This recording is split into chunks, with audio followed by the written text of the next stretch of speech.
ಎಲ್ಲರೂ ಒಂದು expect ಮಾಡೋವಂಥದ್ದು. Sudeep sir ನಿಮ್ಮ ಒಂದು ಕಾಂಬಿನೇಷನ್ನು ಅವ್ರು ಮಾತಾಡ್ಬೇಕಾದ್ರೆ ಒಂದು ಟೈಮಿಂಗು, ಒಂದು ಪಂಚಿಂಗು ಅಥವಾ ಏನಾದ್ರು ಒಂದು ಕಾಮಿಡಿ ಮಾಡೋದು ಒಂದು ಫನ್ ಆಗಿತ್ತು.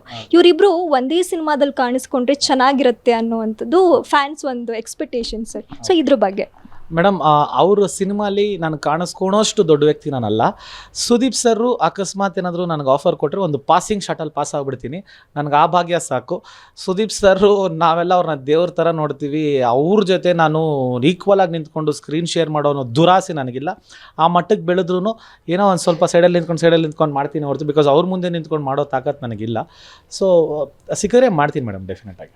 ಅಲ್ಲ ಸರ್, ಯಾವ ಪಾತ್ರ ಕೊಟ್ಟು ಅಂದರೆ ಮಾಡ್ತೀನಿ ಅಂತ ಅಂದರೆ ಇನ್ ಕೇಸ್ ನಿಮ್ಮನ್ನು ಈಗ ವಿಲನ್ ಲುಕ್ಕಲ್ಲಿ ಅಂದರೆ ಖಳನಾಯಕನ ಒಂದು ಸೀಕ್ವೆನ್ಸ್ ಬಂದಿತ್ತು ಬಿಗ್ ಬಾಸ್ ಮನೆಯಲ್ಲಿ. ಸೊ ಏನಾದ್ರು ವಿಲನ್ ಪಾತ್ರ ಕೊಟ್ಟರೆ ಆ ಜುಗುಲುಬದ್ದಿ ಚೆನ್ನಾಗಿರುತ್ತೆ ಅನ್ನೋದು ಫ್ಯಾನ್ಸ್ ಒಂದು ಎಕ್ಸ್ಪೆಕ್ಟೇಷನ್ ಸರ್.